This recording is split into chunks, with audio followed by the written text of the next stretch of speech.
한방 건강상담, 오늘은 강남 내미지 한의원의 김영진 원장님 모셨습니다. 그럼 바로 만나 뵙겠습니다. 원장님 안녕하세요. 네, 안녕하세요. 예, 반갑습니다. 네, 반갑습니다. 자, 오늘 자가 면역 질환 역시 내용이 이어지는데요. 네, 그렇습니다. 오늘 준비하신 것은 강직성 척추염이라는 건데요. 네. 많은 분들이 익숙치는 좀 아는 것 같습니다. 예, 이게 대체 어떤 병인가요? 네, 강직성 척추염은 말 그대로 척추가 굳어지는 증상입니다.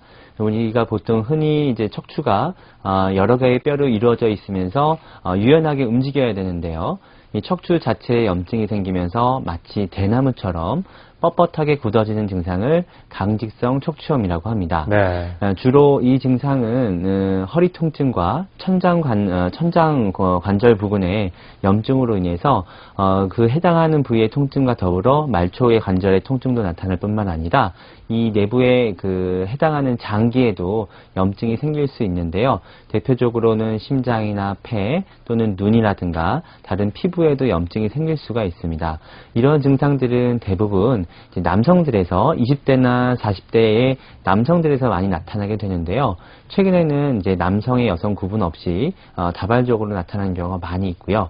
특히 이러한 증상들이 어떤 정확한 원인이 밝혀지지 않았기 때문에 점점 환자분들이 늘고 있는 추세입니다. 네, 이렇게 20대까지 이런 네. 것에 노출이 되어 있다고 하니까 참 심각한 것 같은데요. 네, 그렇습니다. 앞서 원인은 뭐 명확하지 않다 이런 말씀해 주셨는데 예. 그런 원인 좀 좁혀본다면 어떤 게 있을까요? 네, 대체적으로 강직성 척추염에서 특이할 만한 것들이 유전적인 요인을 들 수가 있겠는데요. 이제 혈액 검사를 하거나 유전자 검사를 했을 때 HLA-B27이라는 유전자라는 게 있습니다. 그 유전자의 양성 반응을 나타나시는 환자분들이 약 90% 정도가 되는데요. 하지만 이런 유전적인 요인만으로는 정확하게 이것이 원인이다라고 설명할 수 없습니다. 왜냐하면 이런 유전자적인 원인이 없이도 이제 강직성 척추염이 나타나시는 경우가 많이 있는데요. 그래서 현대에 이런 질환이 나타나시는 것들은 대부분 이제 공해라든가 식생활의 문제라든가 운동 부족이나 수면 부족으로 인한 생활의 불규칙한 생활로 인해서 몸의 면역 기능이 무너진 자가 면역 질환을 볼 수 있겠는데요. 네.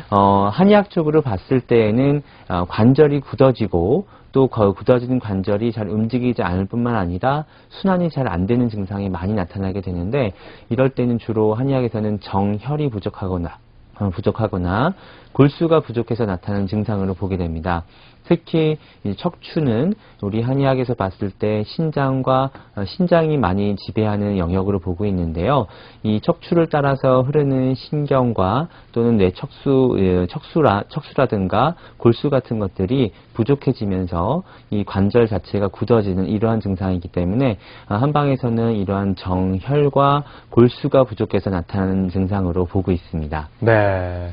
이 강직성 척추염의 주요 증상은 어떤 식으로 나타납니까? 네, 강직성 척추염은 주로 세 가지 정도로 증상을 볼 수가 있겠는데요. 특히나 강직성 척추염은 척추 자체가 굳어지면서 척추 주변의 통증과 더불어 주로 그 주변에 있는 그 관절이 굳어지면서 그 주변의 신경이 마비가 되면서 여러 가지 통증들이 나타나게 됩니다.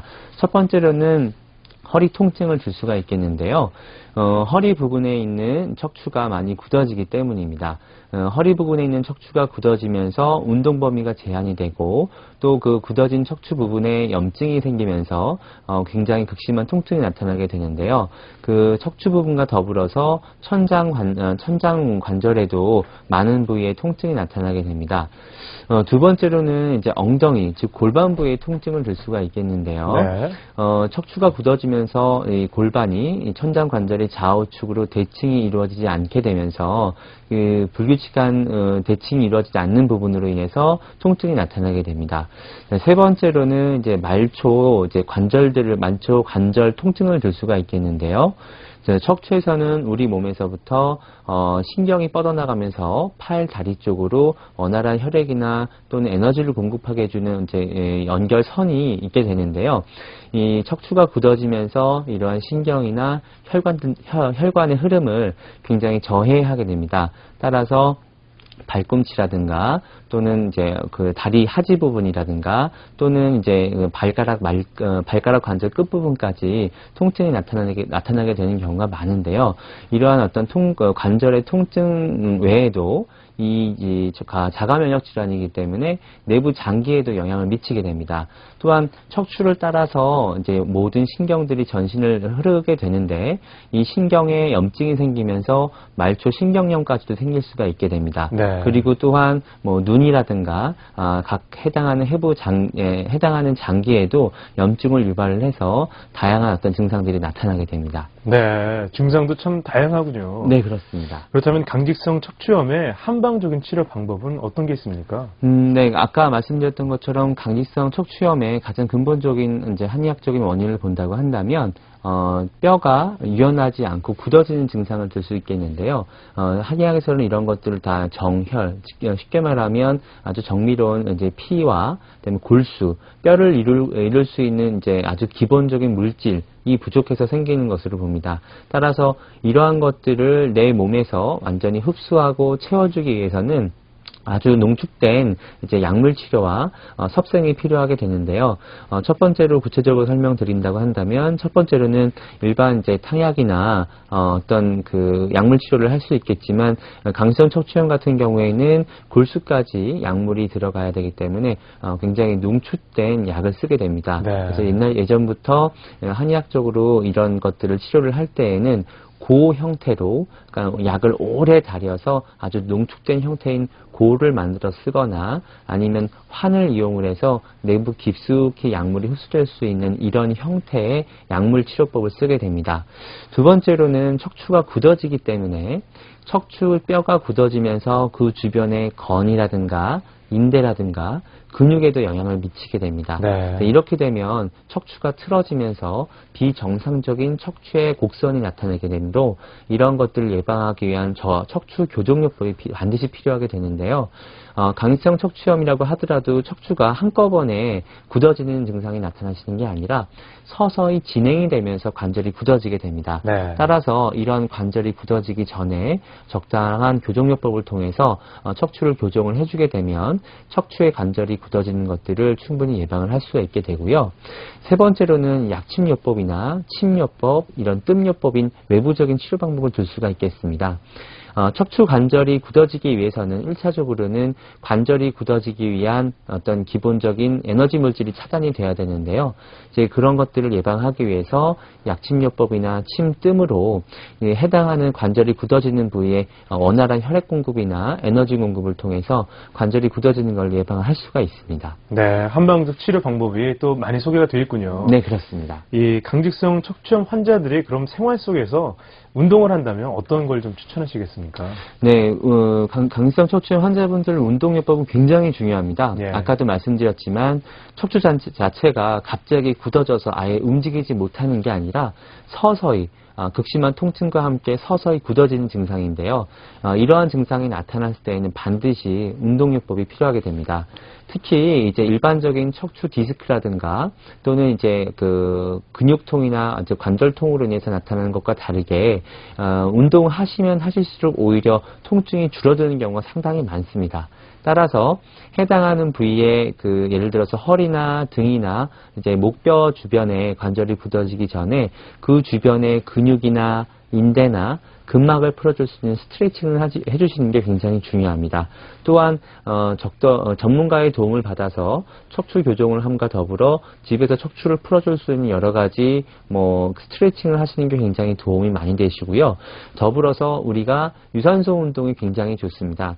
척추는 우리 몸의 대들보기 때문에 우리 몸의 중심을 잡고 몸 전체를 움직여줄 수 있는 운동은 다 척추의 순환을 좋게 해주게 되는데요. 대표적인 운동으로 본다고 한다면 역시 걷기, 뛰기, 등산하기, 수영 등을 들 수 있겠습니다. 네. 특히 걷는 것과 등산하는 것들은 우리 몸의 척추가 바로 서야 제대로 된 운동을 할 수 있기 때문에 굉장히 효과적이고요. 특히 수영 같은 경우에는 통증이 아주 극심한 경우에 걷기가 힘들 정도로 통증이 극심한 경우의 환자분들이라고 하더라도 물속에서 하기 때문에 체중에 이제 부담을 덜 느끼기 때문에 굉장히 좋습니다. 하지만 이러한 운동들도 너무 과도하게 하시게 되면 오히려 관절에 무리가 오게 되는 경우가 굉장히 많은데요. 반드시 운동을 하실 때에도 내 몸에 맞게 전문가와 상담을 하셔서 운동의 강도를 조절해 나가셔야 됩니다. 네, 운동요법이 참 괜찮은데요. 네네. 생활 속에서는 어떻게 좀 관리를 해야 이 강직성 척추염 환자들 도움을 받을까요? 네. 대부분 이제, 허리 통증이 생기게 되면 일반적으로 환자분들이 이제 척추 보호대, 나 또는 콜셋 같은 이렇게 내 몸을 바로 세워줄 수 있는 보조물을 착용하시는 경우가 굉장히 많습니다. 하지만 강직성 척추염은 척추가 서서히 굳어지는 증상이기 때문에 통증이 나타난다고 해서 이런 이제 구조물을 보호대를 착용을 하시게 되면 오히려 증상이 악화되는 경우가 굉장히 많습니다. 아까도 말씀드렸다시피 일반적인 디스크라든가 다른 허리 통증과는 다르게 이 증상은 척추가 서서히 굳어지면서 통증이 나타나는 것이기 때문에 오히려 적당한 움직임을 통해서 증상이 완화되실 수가 있습니다. 예. 또한 이런 그 생활 속에서 수면이 굉장히 중요하게 되는데요. 아까 말씀드렸다시피 강직성 척추염의 원인이 정혈과 골수의 부족으로 인해서 나타나는 증상이기 때문에 이런 정혈과 골수를 채워줄 수 있는 가장 좋은 방법은 역시 수면이라고 들 수가 있겠는데요. 잠자는 시간이 늦어지거나 불규칙한 생활을 하시는 분들 같은 경우에는 오히려 일반 다른 환자들에 비해서 관절이 굳어지는 증상이 더 빠르게 나타나는 경우가 굉장히 많습니다. 그렇기 때문에 적절한 수면과 일찍 자고 일찍 일어나는 수면 습관이 이러한 증상에 굉장히 도움이 많이 될 거고요. 또한 음식도 굉장히 중요하게 됩니다. 우리가 음식물을 통해서 흡수할 수 있는 것들이 아주 정밀로운 기운만 뼈로 들어가서 골수를 채워주기 때문에 내 몸에 소화기가 안 좋거나 또는 불규칙한 식사로 인해서 적절한 어떤 에너지를 섭취하지 못할 경우에는 이러한 증상들이 아주 급속도로 심해지는 경우가 많습니다. 또한 스트레스로 인해서 몸에 과도한 이제 스트레스를 받은 경우에는 이제 내가 가만히 있는데도 불구하고 에너지 이제 낭비가 많아지거나 또는 이제 골수가 약해지면서 열이 발생하는 경우가 많습니다. 스트레스가 이제 극심하게 나타날 때에도 마찬가지인데요. 그래서 이런 것들을 잘 관리하셔야만 강직성 척추염을 예방하실 수가 있습니다. 네. 자, 마지막으로 강직성 척추염 환자들에게 네. 조언을 좀 한마디 해주신다면요. 어떤 게 좋을까요? 네, 보통 강직성 척추염 환자분들 같은 경우에 초기 진단이 어려운 경우가 굉장히 많습니다. 특히 이제 허리 통증이나 다른 증상들이 일반적으로 어떤 뭐 디스크라든가 다른 어떤 허리 통증과는 구별하기가 좀 힘든 면이 있는데요. 하지만 증상이 나타났다고 했을 때 이게 척추가 굳어지는 병이다라고 해서 굉장히 이제 공포심과 두려움에 치료를 포기하시는 분들도 상당히 많이 계신데요. 이 병은 아까도 말씀드렸지만 급성으로 나타나는 경우는 굉장히 드뭅니다. 항상 관절이 서서히 굳어지면서 나타나는 증상이기 때문에 초기 발견하셨을 때 적극적인 치료를 통해서 반드시 좋아질 수 있는 질환이고요. 네. 또한 어느 정도 진행이 됐다고 하더라도 관절이 완전히 굳어지기 전에는 충분히 호전 효과가 나타날 수 있을 만큼의 치료 방법이 있기 때문에 반드시 적극적인 치료를 통해서 내가 일상적인 생활을 하기에 큰 무리가 없을 정도까지 치료가 가능합니다. 그래서 이러한 치료들을 적극적으로 받아보시는 게 굉장히 좋겠습니다. 네, 일단 이런 질환이 의심이 될 때 전문의를 빨리 찾아가야겠네요. 네, 그렇습니다. 네. 오늘 강직성 척추염에 대해서 미리 강의 시간 김영진 원장님과 함께 가져봤습니다.